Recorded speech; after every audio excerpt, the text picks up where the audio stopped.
Come back, Lisa. I'm going to take her out and let her come back in. We're on a field trip today. Woo!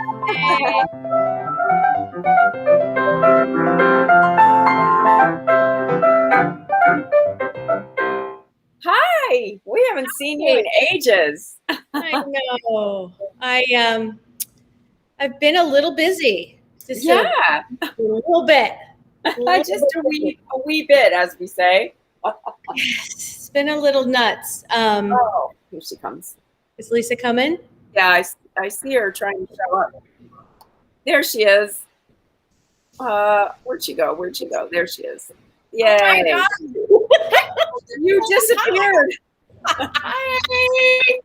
Oh my God. Well, it wouldn't be Corona Kitchen if we didn't have just a slight malfunction. Yes, little hiccup. Little tweaks a year and a half later. But anyway, hi, Holly.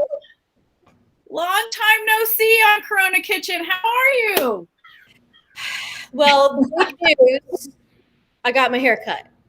Yes, I'm loving it. It's adorable. It's beautiful. The first time I've worn my hair down in Corona Kitchen in a year and a half. I think it's been in a ponytail every freaking show. It was so long. It had been a year and a half, and I went to go. My hair stylist, unfortunately, no longer his business shut down, which was horrible for him and for me. And so I had to go find someone new. And I just was so busy. I just never did it. My hair was always pulled back. So I finally went yesterday, and the woman was like, "Oh my God, when's the last time you had your hair cut?" I need a hair piece. Oh my God. It was down to I looked like Marsha Brady. Like, it was so long. It just like, it was not attractive. So I just said, cut like 8 inches off my hair. 8. I know. Whenever I do that, my hairdresser's like, "Are you sure? Just show me where," because they're always nervous to cut too much off. I'm like, no, just I go, no more. She put it to here, and I was like, oh no, who knows when I'll be back here again? Please take off another couple inches. So. It looks cute. It looks cute. So that's my big news. No, actually, the store is my big news, but this is my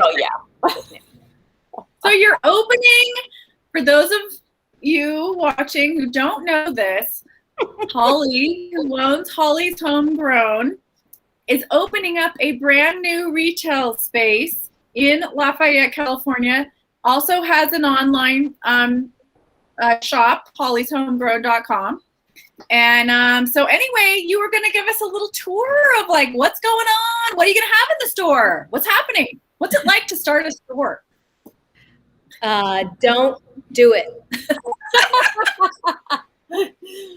Oh, it's a lot of work. It's a enough idea. I mean, what was I thinking? No, it's really, really, really, really been hard. I mean, I consider myself a reasonably intelligent person, and this has really challenged me. Especially when you're just the sole proprietor, it's just yourself. I did hire someone finally, which I'm so excited about, Angelica. She's going to be coming on next month, full time, which is fantastic. And she's amazing. So I'm really thrilled to have her. She was a former farmer's market manager, and I've known her for a long time. And I was just really thrilled that she was able to make it work. So she's going to be great, but that's next month. Until then, I've just basically done everything myself. I've had lots of friends come and help paint, and of course, you saw my mom was here, and she sprinkled her designer fairy dust and put in, you need a rug here, you need to put this there and this there. So that was really helpful. But it is just an absolute avalanche of decision making and just the regulatory stuff with the city and the state and the licensing and the incorporation of your business and it's insane. It's really. How many square feet is it? It's about 2,000 square feet. I know. This is bigger than where I live. Oh my God. I really have been smoking crack actually on the side. I have a crack problem. That's what happened. That's the truth. I've been in rehab. No, the thing is that this is so much bigger than what I had envisioned originally. But as you'll see when I do the tour, the issue with my business was production, because as you all know, because you've watched me make all this, I've shown you how I've made all my lovely things. I needed a place to make stuff. So my problem has always been supply, not demand. So I sell out every year and it's wonderful and it's great. I work like a dog for like 4 or 5 months, and then I get, some time off to be a full-time mom and all the other things I do. So, but now to go from, I'm basically taking my small business that was just me and multiply that times 5 times. So I'm growing 5 times bigger in the span of about 4 months. Oh my gosh. So that's why it's a little crazy. Did you have a plan for that? I did. I had several. I have binders of them. So I was really fortunate enough to work with a local micro lender. I think I've mentioned them before, Working Solutions. Mm-hmm. And they helped me before with a small business loan a few years ago.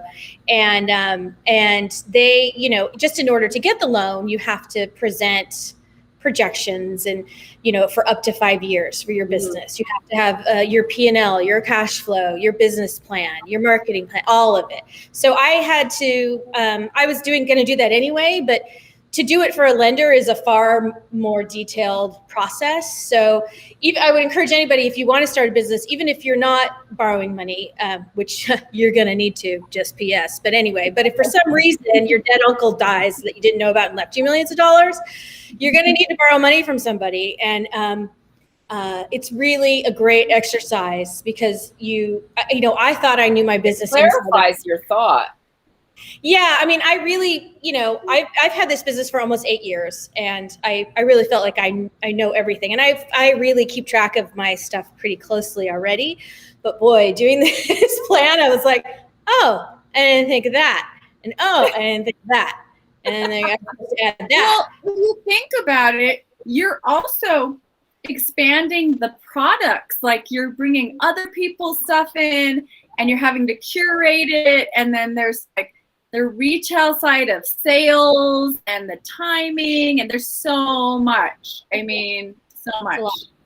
Well, when I decided to take this space, the main reason was the kitchen, because I could do production here. So the only way I could grow my business was, because remember when we did the field trip to the Holiday Collective during November and December. Yeah.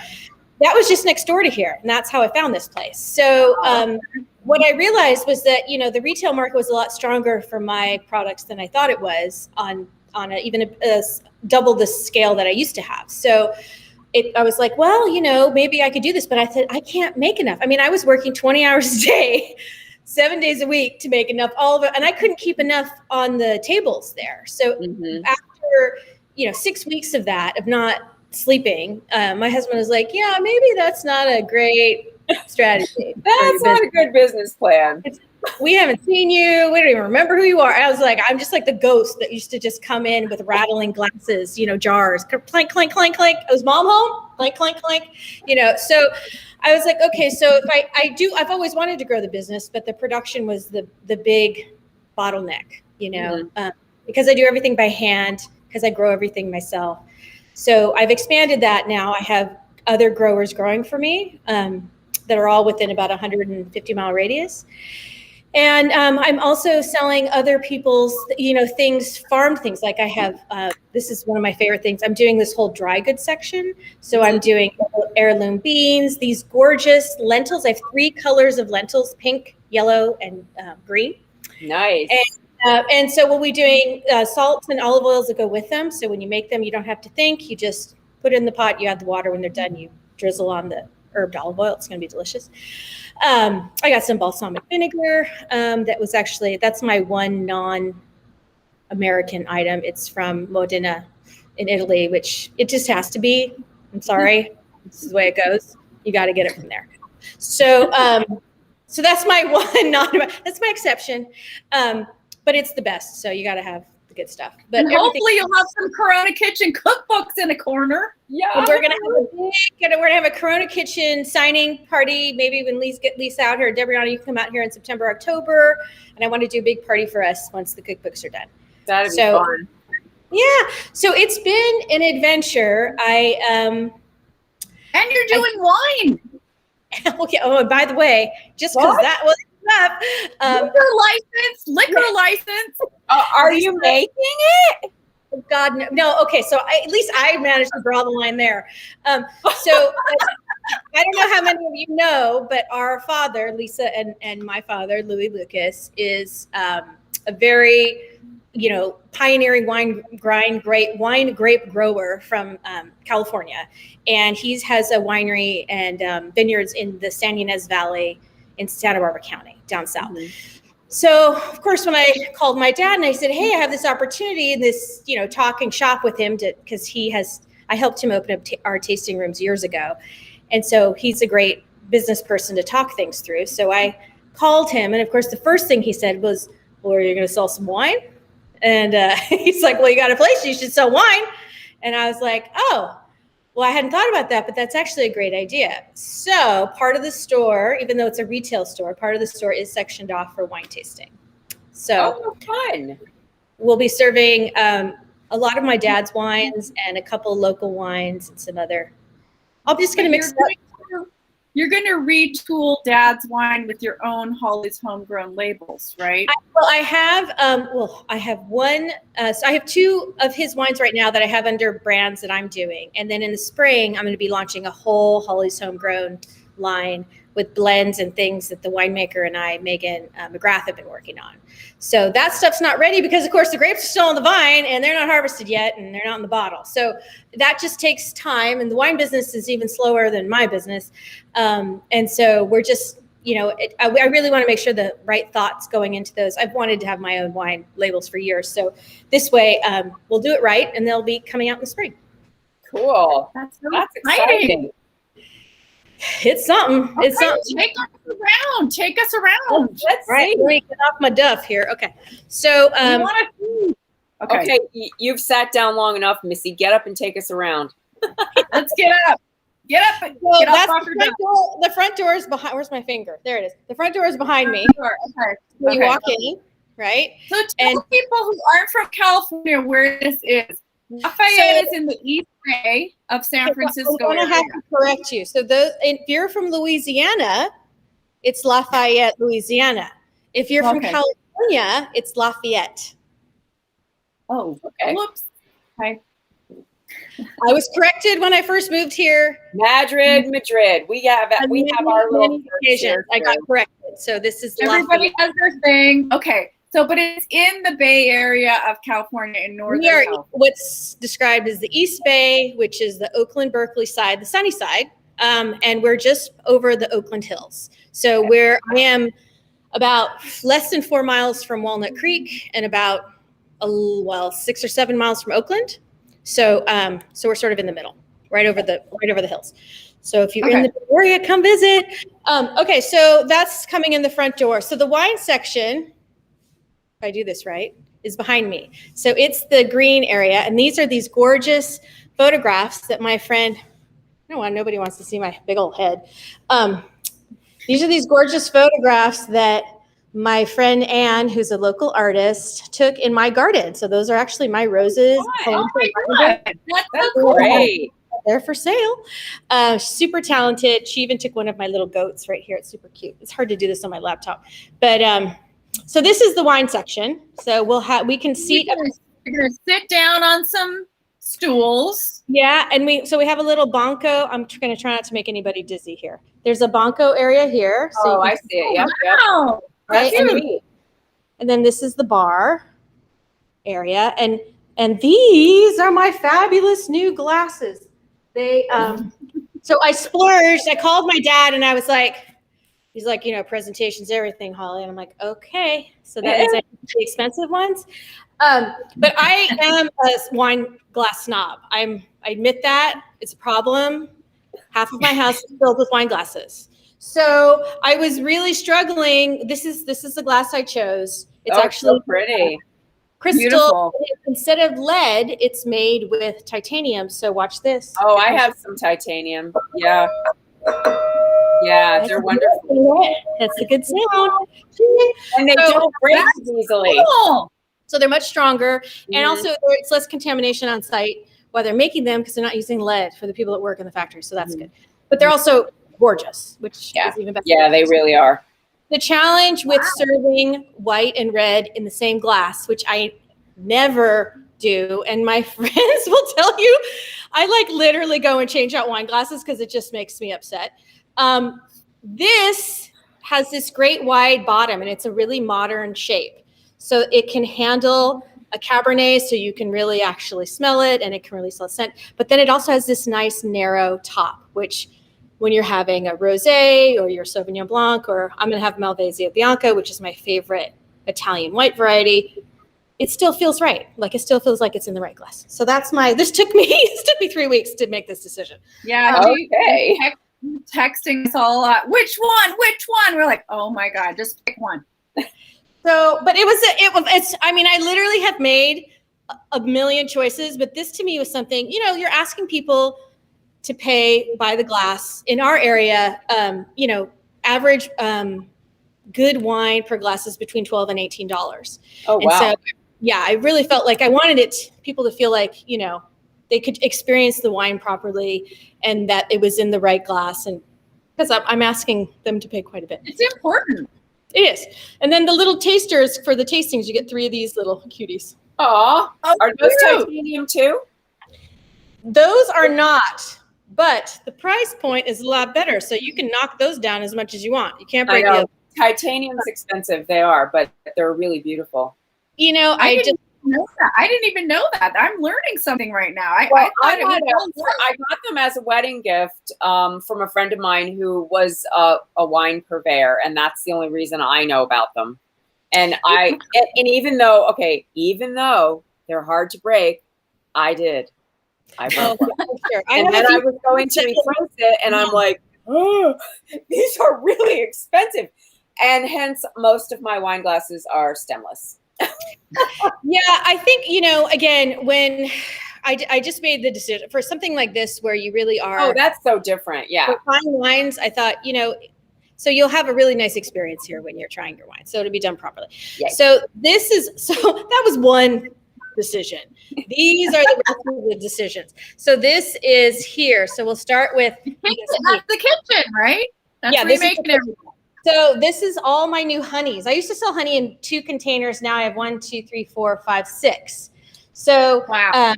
I'm having honeycomb come, and we're going to put this. This is all local. So we put a slice of the honeycomb in here, and we fill the rest with honey. It's going to be gorgeous. I got the big Muth jars, which I love. I love those. The little ones. I'm doing the 4 ounces that everybody's used to, and I'm also going to do some little sample ones. And then this is all. I love how you pick glass that everyone would want to reuse. You know how Debriana and I love reusing the glass. All the time. It's so important. So the Bath and Body section has kind of gotten out of control. So as you saw from my Instagram, the hydrosols, we're going to do that next show. I'm going to fire up, I call her Babushka, my Ukrainian distiller that makes because she's so cute. Anyway, so we're going to fire that puppy up, but that's the hydrosols, the essential oils, and then I'm going to do, this is going to be a body scrub. We've got 2 different sizes for the salves. We've got fabric refresher for your mask, 2 different sizes of the bath salt now, and this is for all the healing oils. This is a lot of stuff. Are you still doing a hand sanitizer? And the hand sanitizer. That's one of the 2-ounce sprays. So then the food products are going to be, I'm going to have this beautiful Italian designed glass for the balsamic and the olive oil and the herbs de moraga. And then I'm doing smaller for the olive oil too. And there's a medium sized one that's on a truck somewhere headed here someday. Okay. Then we're doing the swing tops for the non-salted herb blends. The herbs are now going, the salts are now going in a 2-ounce jar instead of a 4 because I got a lot of feedback from people that the 4 just took too long to get through. And then this is the dry goods. It's all going to be in these. Oh, really? They evidently don't cook as much as we do. It's true. Completely 100% true. I went through those. I went through it pretty darn fast. I know. So the teas, we're going to have a whole line of teas, my teas plus some other tea blends that I'm making. So we're doing these great little bags for the teas. This is made from rice. So these are compostable and they're super cute. And I used to have those at the tea house. They sell those here too. Yeah, and then I'm going to do some higher, like nicer ones in tin. So we'll have the tin too. And then this for the teas is my new mug, which I just love. Oh, pretty. And it's huge because, as you know, I drink tea out of a pint-sized mason jar every morning.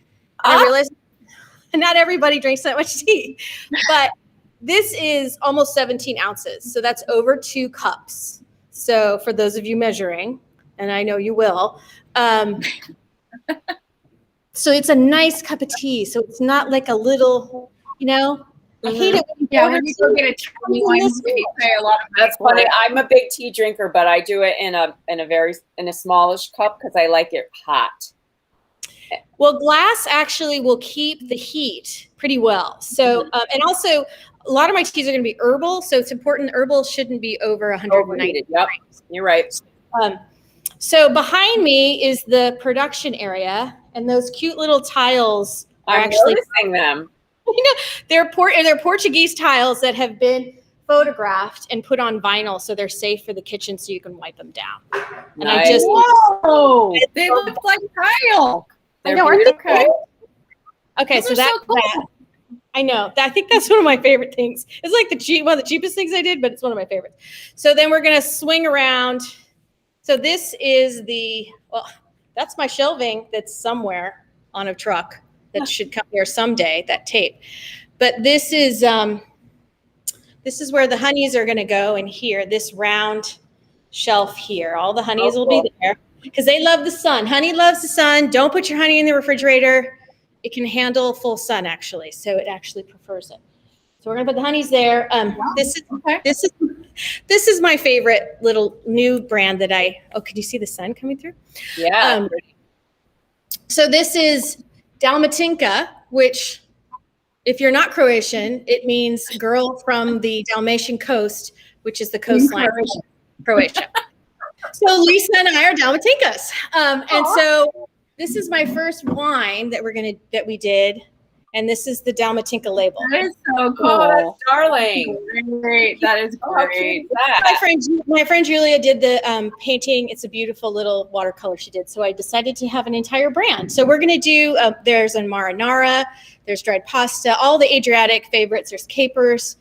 And those are all in the kitchen. Fun. Eventually they'll be on that shelf. Awesome.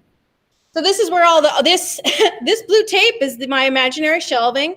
Where all of the olive oils and vinegars are going to go. These crazy lights up here, funny. Those were cool. They were an art installation. They're street lights. They're the caution, but I love the colors. Yeah. This thing was one of the ugliest pieces of furniture you've ever seen. I painted it white. I changed out the pulls. This is all the Bath and Body section's going to go in there. Cool. It's still a bit of a mess. Okay, so these are tables in the middle. So you can see from the middle, there's 2 tables in the middle that'll have product. It's huge. It's ridiculous. So where all that product is that where you're going to be mixing some other vendors with yours? Yes. So my stuff, it's tricky because all of my stuff is branded and made. I'm going to be sprinkling some other, like my friend who does the dishcloths and the tablecloths and things. Those will be like near the food things. But I have to be really careful because I have so many varieties of things. I want people to really understand that. So I can't muck it up too much, with too much other stuff. We're just going to figure it out. I mean, ask me in 3 months, I may have a completely different take on it, but we'll see how it goes. Yeah. So this is the real operation back here. So these are all of the boxes of everything, all the stuff. Whoa. How it goes.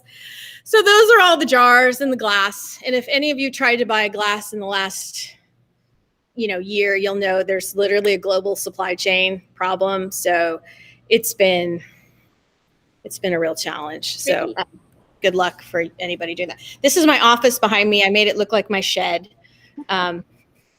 because we call it the shed quarters. Our childhood playhouse. This is actually the playhouse of my childhood with Lisa and Heidi. It was my happy place. So, the cookbook of Corona Kitchen.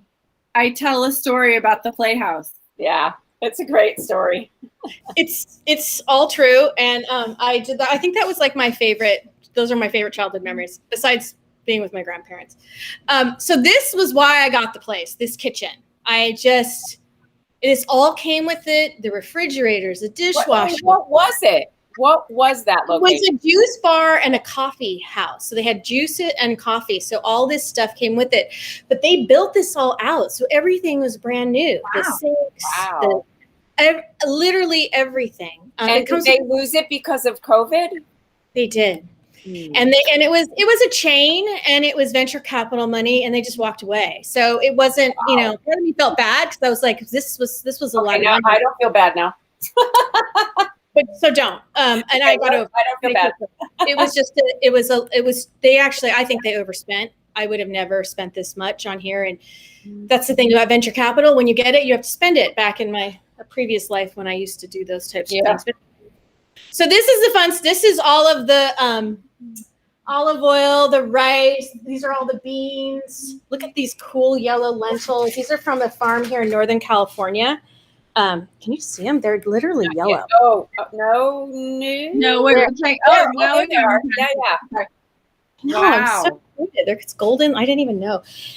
There's the balsamics down there. So all of that. And then this is my 800 pounds of salt. Yeah. I'm doing a liquid 800 pounds. And what's really scary is come November, December, that won't be enough. We'll have to order more. But it was free shipping. 2 tons of salt someday.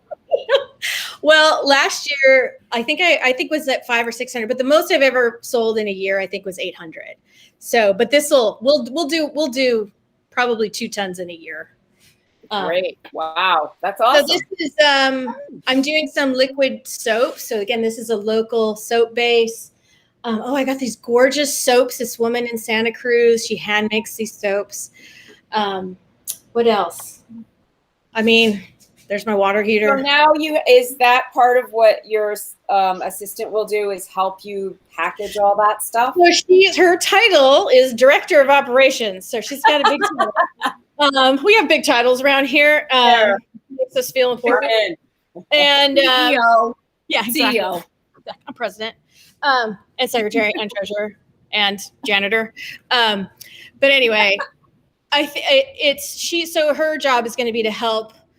She's going to be making a lot of stuff, but she's also going to be just managing the inventory to make sure that we have all the right glass and all the right stuff. And she also was a farmer's market manager for 5 years. So she's going to help source some of these new products and find fun new products and help support these local farmers to get their stuff sold, and help me because we'll be selling them as well. So getting people to know who they are. So everybody wins. Do you have a sign?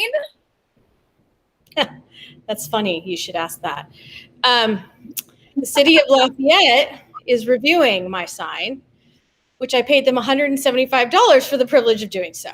So I went through it when I was working on Canyon Road. Oh, there were many sign issues. You had to go through the city, then you had to go through the Canyon Road Association, and then everybody has to approve your sign.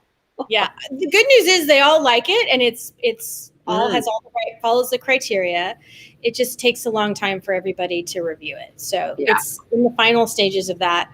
But it's a local. So what's the planned opening date? It's really funny you should say that. I don't know. It was supposed to be July 1st. Now it's August 1st. Oh, wait. Yeah, that passed. It may be August 15th. We're not sure. This has been an exercise in just patience and letting go. Let your inner control freak. My control freak has just been focused on procurement and making sure we have everything and doing all of that and just making everything I can do to have the place look good and follow all the permits and all that stuff. But the rest of that, once it leaves me, there's nothing, I can't make people work any faster. Everybody's behind because of COVID. So it's been a real challenge because what I was initially told how long these things would take, like for the alcohol license, it was supposed to be 35 to 45 days. We're now over 60. So when I finally got a hold of the woman that's handling my case, she said, we're we've been mandated to do people that are 90 days behind. Oh. Which means it could be another month before she even looks at it. But so I'm trying not to think about that. Okay, serenity now. Ready? Yeah. That sounds great.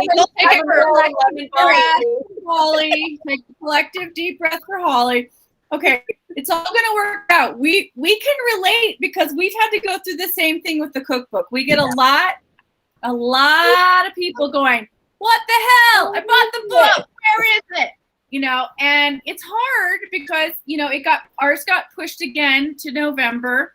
We're gonna, make the Christmas, season. Mm-hmm. But all we can say is to you and for us too is it's gonna be worth it because for whatever reason you needed more time for it to be the best thing it could possibly be. You know what I mean? And you can't rush the things that are out of your control, Yep. Yeah, I mean, it's the, the biggest issue is, of course, money. There is a limited amount. That money stuff. What? Yeah. Rent. And that's what. You're made out of money. You're made out of money.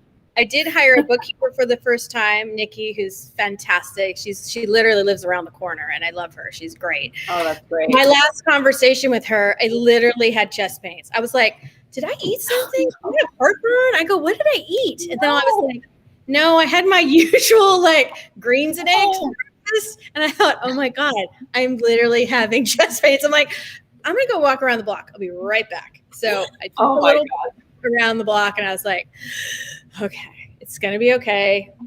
It's gonna be okay. So yeah, it's stressful. It's really stressful. But I'm just, I've wanted this for a really long time, and this project came together in a way like it was meant to be. So I just to have faith. Kind of the life of during COVID. It just things weird.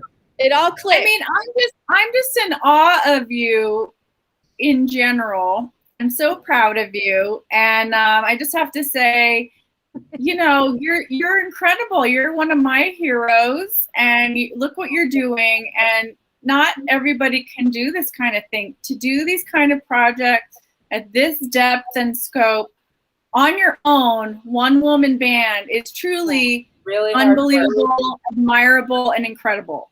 Oh, thanks, Lou. Yay! Bravo! You're really famous with your cooking show. I'm gonna have to go to you to borrow some money. So get on it. All right, we're getting on it. Yeah, I'm working on it. But that's the tour. So that's and then we're gonna do all the production back here. Time for us to do that. Yeah, I'm excited. I'm at the hardest point right now. No money's coming in. It's all going out. Everybody's demanding stuff from me.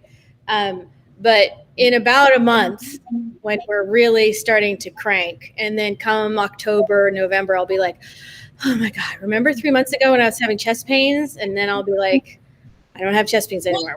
You're doing it in time for the Christmas holiday season. Oh, yeah. So it's all part of the it's all part of the master plan. It's all part of the master plan. You're gonna rake it in. May we all rake it in, right? Everybody. Anybody who's going out on a creative limb or business limb, it's really a challenge, and it's just a test of your own fortitude and determination. You have got to just have really thick skin and be completely determined, because there are so many times when you just want to quit, but I'm way too stubborn for that, as anybody who knows me will attest to. A little goat picture comes to mind. It's funny. I don't know where I get it from. But I just, you have to just have a really strong will about it, and just have to make it happen. I'm too far down the road. There's no turning back now. It's not like I can spend all the money. Forward is the only direction now. I have all the jars. I got all the lentils. I got to get this thing going. We got to go. I have absolutely zero doubt that you won't be wildly successful. I know you will. I hope you're right. Totally confident in that. It's going to be incredible.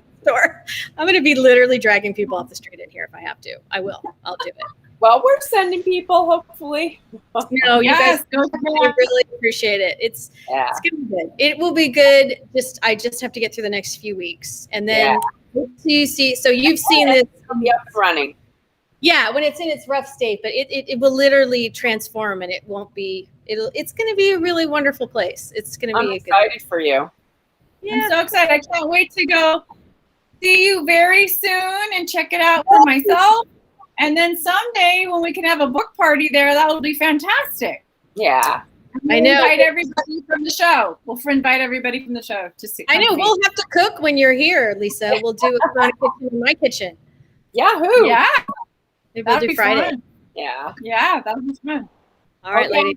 Remind everybody, because I always do. Don't forget, make the phone calls, people. Get it done. Get it done. Fight for It's democracy. really important, and add Chuck Schumer to that list to tell him no Senate recess until this passes. It's very important. We need it. We need it for our democracy. So thank you for everyone who is making calls. I know I do every day, and I hope you guys are too, and thank you for doing that. I'm just going to show you my favorite group that I belong to. Demcast is having a meeting right now. And I left to come over here, but also Poor People's Campaign, which one of our own viewers was in Washington D.C. getting arrested yesterday to stand up. Yeah, that's why we need T-shirts so they can wear them. Yeah. Pick a group, join one. We got a lot of work to do, but it's always more fun and easy to do when you have a bunch of people doing it with you. So. Very true. Yeah. Yeah. Thanks, Holly, for showing us. Holly. Yay. We love you. Good luck. But you got it. You got it. Got it. No problem. Get yourself a cup of tea and put your feet up for a few. 16 ounces right here. All right, 16 ounces. Everybody have a great night. Friday. Chamomile calm. Chamomile calm. Lavender bath. Chamomile lemon.